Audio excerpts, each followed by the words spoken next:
My name's Greg Knapp. This is the Greg Knapp Experience, your 20-minute thrill ride for your commute or your workout. The mayor of Salem, Oregon, is demanding a private business owner remove a mural of the iconic Iwo Jima flag raising. What? Former Governor Cuomo will not be charged for his COVID nursing home death scandal.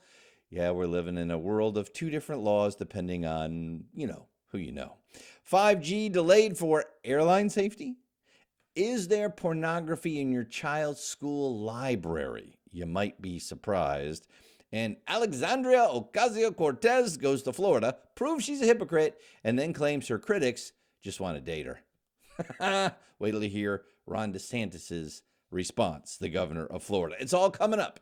This edition of the Greg Knapp Experience. Let's go. All right, so I start with a little bit different one today. The Democratic mayor of Salem, Oregon, Chuck Bennett, is telling a private business owner who put a mural of the Iwo Jima flag raising from World War II on the side of his building that he must remove the mural, or initially be fined more than $200, or he can just, remove the whole mural and put it in a museum somewhere. It's the side of his building. How does he remove the side of his building? That was a great point. But the bigger point is, why in the world would anybody want to take down that mural? Here's the story. Businessman John Taylor commissioned the mural from a local artist, Mario Jr. de Leon, because many of Taylor's friends and family have served in the U.S. military. He wanted to honor them and honor anyone who used to or is currently serving in the U.S. military.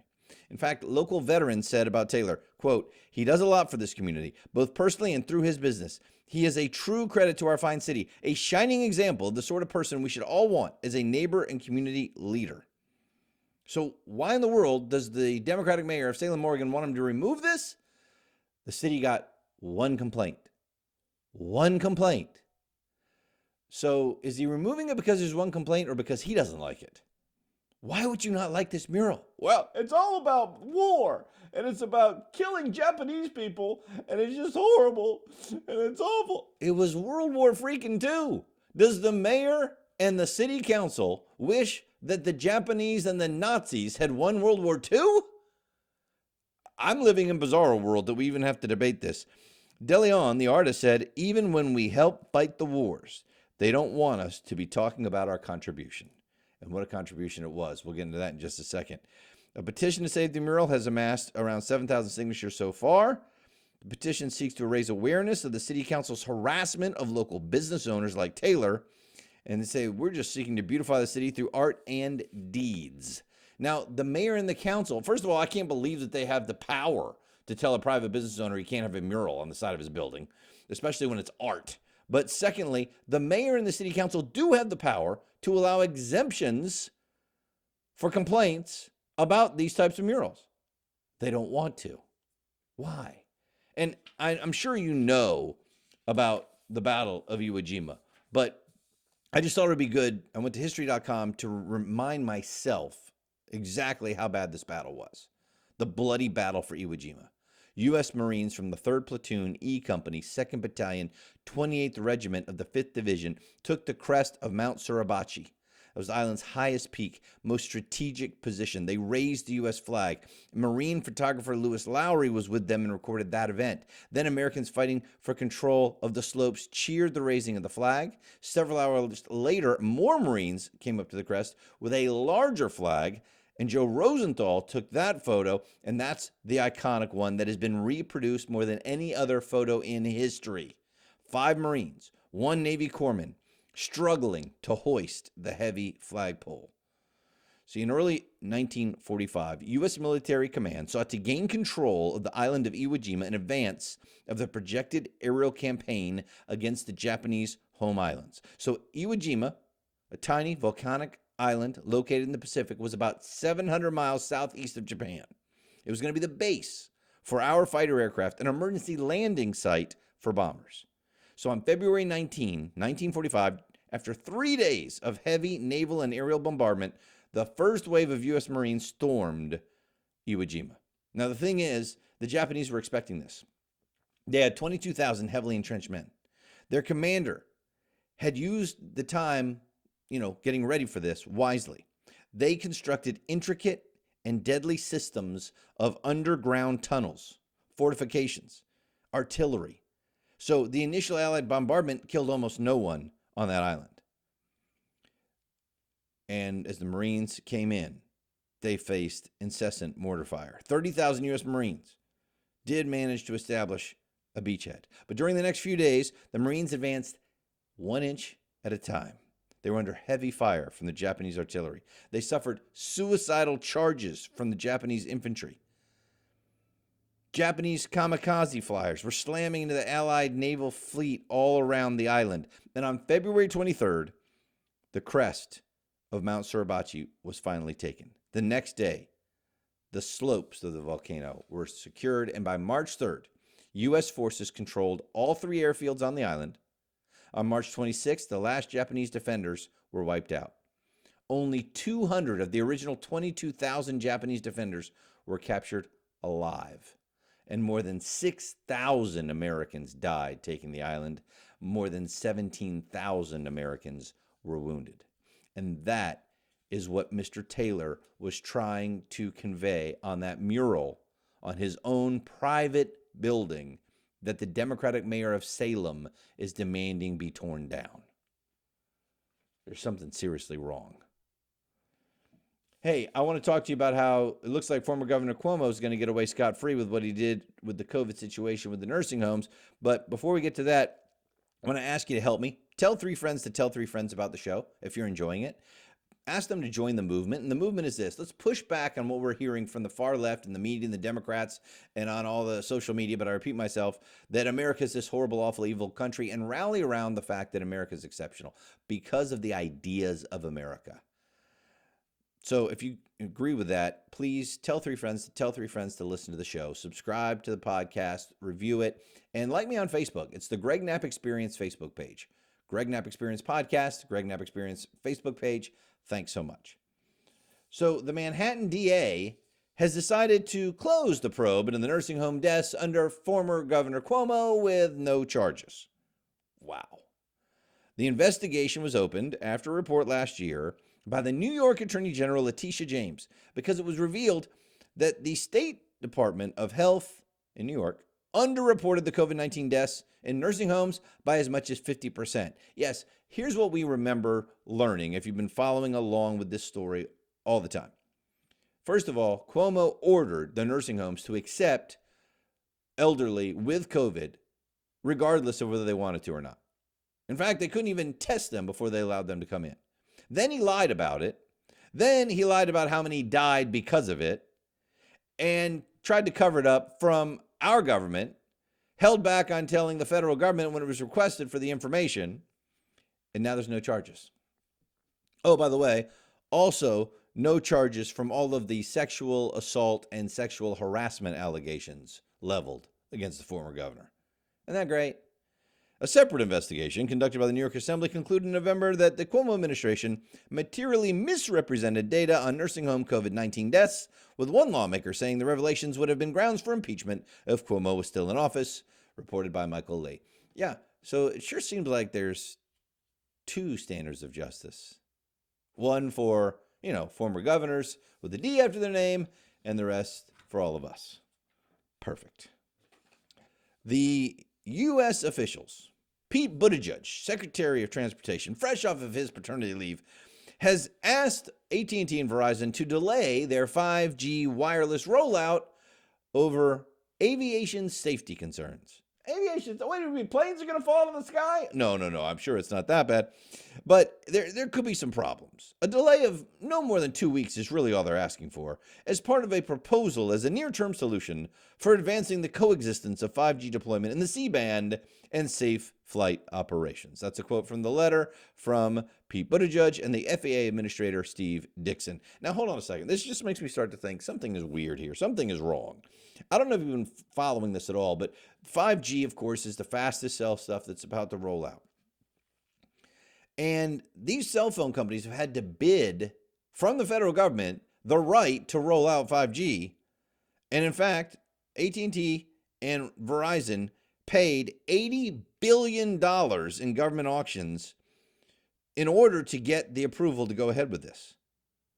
they'd agreed to precautionary measures for 6 months to limit interference. They've upheld their end of the bargain, and yet here we are, 2 weeks before the rollout, and Pete Buttigieg from the Secretary Department and Transportation Secretary, and the FAA guy are saying, oh, let's just delay it 2 weeks. So you guys didn't know there was a problem? You're the ones who sold this to them, approved it, it's all ready to go, and now all of a sudden there's a problem? Excuse me. It doesn't make any sense. And if there is a problem, you're telling me you can fix it in 2 weeks? Well, what exactly is the problem? Well, the aviation industry and the FAA say there's potential interference of 5G with sensitive aircraft electronics like radio altimeters that could disrupt flights. Altimeter is kind of an important thing.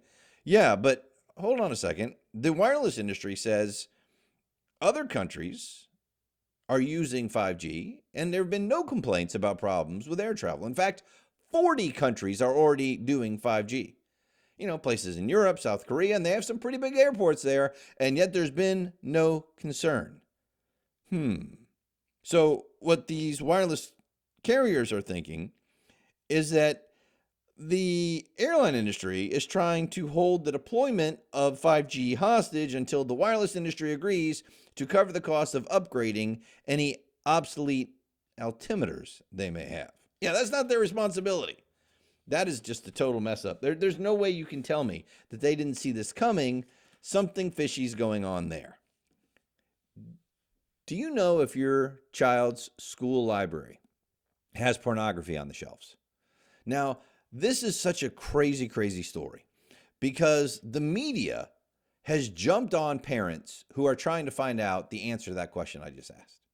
The media and some of the so-called elites are accusing these parents of wanting to burn books and just censor things that they don't like, and specifically because they're homophobic. And now let's hear the real story and see if maybe the average person would think this shouldn't be in a kid's school library. Nate Hockman wrote a great piece on this. He calls it the graphic, obscene material sparking a parental revolt in the schools. There's certain books. One of them is called Gender Queer. And when people started to read what was inside it and look at the graphic illustrations inside of it, so wait a second, why in the world is this in a kid's school library issue with passages of text and illustrations that really, if you read them and look at them, and I have, there's no way you can describe them as anything else as pornographic. Scenes of two men having sex, multiple explicit illustrations of minors performing oral sex on each other, one drawing depicting a full-grown man, and I'm sorry it's a little graphic here, masturbating a young boy. All that comes on top of the maximally graphic text passages outlining a 14-year-old's sexual fantasies. That's in the school library in many schools across the nation. And so when parents speak out about it, they're, oh, why are you such a prude? I can't believe that you would try and censor this. It's only because it's about gay sex, isn't it? No. How many books are in your school library with heterosexual sex that are pornographic? Because if they were there, they'd be asking for those to be removed too. So what you've got is some school district level battle lines. We're talking about elementary and high school libraries, and people are trying to push back on this. A month after the parents in Fairfax County, Virginia pushed for a ban on Gender Queer and Lawn Boy, another book that has similar problems. That's Jonathan Evison's controversial novel. It features highly graphic descriptions of sex among and between fourth grade boys. The local school board's review committee unanimously voted to return the books to the high school library shelves. See, at first they said, oh, we'll take them back and review. They reviewed them and put them back in. According to the Washington Post, Kobabe, that's the author of Queer, what's the name of it exactly? I'm sorry, Gender Queer. Kobabe's the author. Kobabe has made a similar argument herself, suggesting the parents who objected to her book were mad because I said non-binary and trans people exist. No. It has nothing to do with people existing. It has to do with the sexually graphic descriptions you made. That's what, and the sexually explicit graphics that are in there, illustrations. It's not about you existing. Removing or restricting queer books in libraries and schools is like cutting a lifeline for queer youth. Oh yes, queer youth have to actually watch sex and read about sex, or you've cut off their lifeline. And not just about sex, but graphic sex. Why don't heterosexual boys and girls have to do that? Basic desire to protect your child from hardcore pornography, queer or otherwise, is not an attack on LGBTQ students. Stacey Langdon is one of the Fairfax mothers who led the charge against genderqueer and lawn boy, and she said this crosses all strata of politics or race or class, and she says it's not about being gay or straight. She would be just as upset about it if it was heterosexual porn in the school library. It's not political. Now, she said her mother was gay. She recalls seeing a YouTube video of a school board meeting in Texas where a parent was reading aloud from some of these materials, and she said, "I'm thinking, is this going on in my school?" So I asked my son to bring me the school-issued laptop and look up genderqueer and lawn boy, and yep, there they were. So we went to school to check the books out the next day. And the thing is, you have to actually see this material with your own eyes and read it in order to perceive how bad it really is. And that's what I did. I wasn't going to take somebody's word for it. So I'm going to read you just a tiny bit of it so you understand just how bad this is. I'll edit it some. While Lawn Boy does not feature genderqueer's graphic illustrations, it's more than makes up for it in its explicit sexual language. A Vision writes about an experience, quote, in 4th grade at a church group meeting out in the bushes, where I, quote, touched Doug Goebel's D. And he touched mine. In fact, there were even some mouths involved. Later, a character exclaims, "What if I told you I touched another guy's D? What if I told you I don't even want to talk about the rest of what they did. But it just goes on and on. I put his, you know what, where I was in 4th grade. It was no big deal. I can't even read through this on my podcast because I don't want to do this to you. The point is, if you go and read this, you're going to say, this is in my child's elementary school library. This is in my child's high school library. Why? Well, we don't censor things. Of course you do. Your elementary school library and your high school library does not have every book available. So they choose what books go in there. Choosing what book goes into the library is censorship. So aren't you going to choose the very best books you can that are not pornographic? It has nothing to do with whether it's gay or straight. So why would you put pornography in children's libraries? It says if the general public could be shown this material, there is no debate. It ends the debate, says Miss Langton. She's right. And this goes on and on. There's a ton in here, but I like what one other mother said, because they were pointing out that the so-called elites are claiming that this is like Nazi Germany burning books. And Miss Solis, another mother talking with National Review, says in an email she got October 15, the superintendent from a neighboring school district defended the presence of genderqueer in school libraries on the grounds that the book was a valuable resource for someone who is working through issues of sexual identity and or identifying as transgender. The intent of the author is to be concerned for the sexual health of those who are transgender. But Ms. Sola says that line of reasoning, the idea that we need this for gay kids, you see that echoed by school authorities defending obscene material across the country, but I find that to be really humiliating and dehumanizing. Because as far as I can see, it's only gay pornography in libraries. I don't see heterosexual pornography being shown to the kids. So why do gay kids have to be dehumanized in pornographic images? Exactly right. So what these so-called elites are essentially saying is, if you're gay, you really need to see and read gay porn. But if you're straight, not so much. What? And how does seeing and reading gay porn help you as a gay person any more than it would if you're a straight person? Seeing straight porn. It's crazy. People from New York Times columnist Michelle Goldberg to NPR are saying that, this is like book burning. It's like Nazi Germany. But, however, as pointed out in this article, this outrage is selective. When an English professor at UC Berkeley urged her Twitter followers to steal Abigail Schreier's book called Irreversible Damage, The Transgender Craze Seducing Our Daughters, which provoked outrage for its criticisms of transgender ideology, and, quote, burn it on a pyre. So here's a UC Berkeley professor telling people, steal this woman's book and burn it. Nobody compared that to Nazi Germany and book burning at NPR or at the New York Times. Isn't that interesting? And how about an attorney for the ACLU, Chase Strangio, saying that stopping the circulation of Schreier's book and her ideas is 100% a hill I will die on. One more double standard. So on the one hand, if you've got a book about pornography in the school library, no problem. If you have a book even just challenging the idea of so many children being led down this path of transgenderism, that's got to go. Gotcha. Yep, I am living in bizarro world. Let me take you to Miami Beach. Alexandria Ocasio-Cortez decided to go down there and take a little vacation. And I'm sure you've seen a little bit of it by now. So I'm going to just lead you through it real quickly. So the first point is the hypocrisy.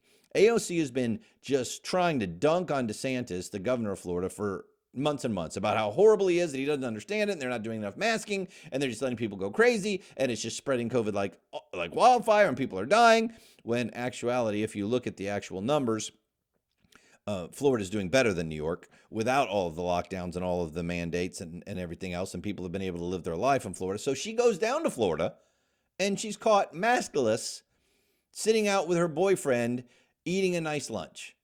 Then later, she's caught maskless at a drag bar with huge crowds where very few people have any masks on at all, inside.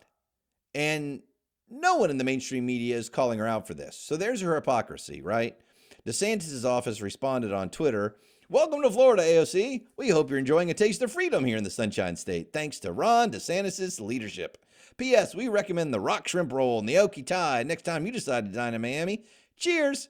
So she tried to dunk on him and say, well, where has he been? I hear that he's missing in action. And especially during this horrible time with COVID, hasn't he been missing for like 2 weeks? Well, no. In fact, he has not been missing. His spokesperson tweeted out his schedule over the last few weeks. He's been working, but he's also, instead of being in front of the camera, been with his wife during her cancer treatments.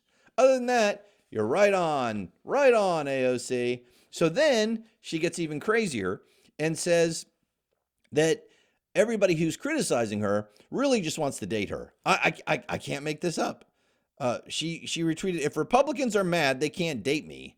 They can just say that instead of projecting their sexual frustrations onto my boyfriend's feet, you creepy weirdos." Because one dude had tweeted out that her boyfriend has some really pale feet.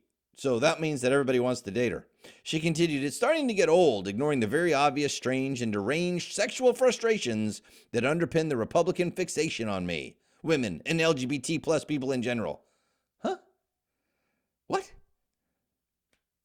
I mean, that's like middle school. You know, like, oh, I know that you're saying that I'm doing some things wrong, but it's really because you just want to date me. This is getting really, really weird. Brian Flood pointed out that nobody in the mainstream media is going after AOC for going maskless at a packed Florida bar and for going on vacation when New York is in the middle of a huge COVID pop, like she used to dunk on Ted Cruz when he did something similar in Texas a while back. Yep, that's true. And then finally, DeSantis joking that Democrats from strict COVID districts keep coming to Florida. Quote, "If I had $1 for every lockdown politician who decided to escape to Florida over the last 2 years, I'd be a pretty doggone wealthy man, let me tell you. I mean, Congress people, mayors, governors, you name it. It's interesting the reception that some of these folks will get in Florida. Because I think a lot of Floridians say, wait a minute, you're bashing us because we're not doing your draconian policies, and yet we're the first place you want to flee to basically be able to enjoy life.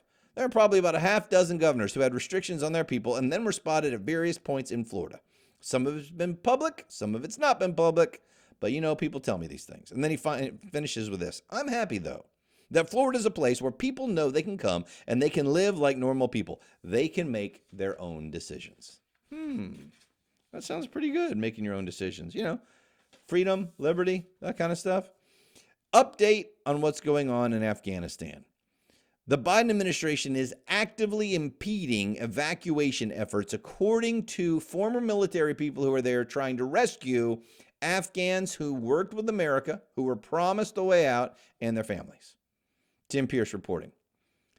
While the State Department has continued to facilitate, albeit slowly, the evacuation of U.S. citizens and legal residents of the United States from Afghanistan, officials have effectively stifled efforts by private groups attempting to evacuate Afghans that aided the U.S. military during the occupation, according to National Review.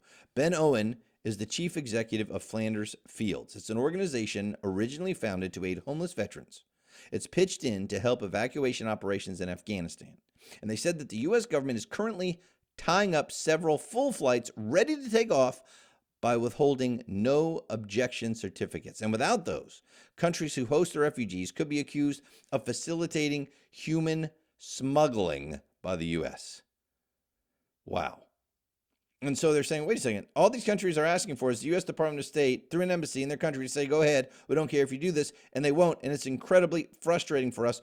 Former Army Ranger Jesse Jensen said this: it's really demoralizing on the one hand, it's infuriating on the other.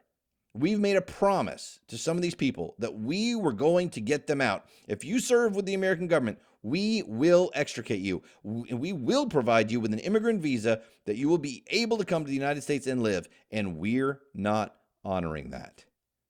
Yep. And Biden's still not honoring it. And we bugged out of there so fast. It was such a horrible way to get out of there that Biden arranged that we left a ton of American weaponry behind. I know you know that.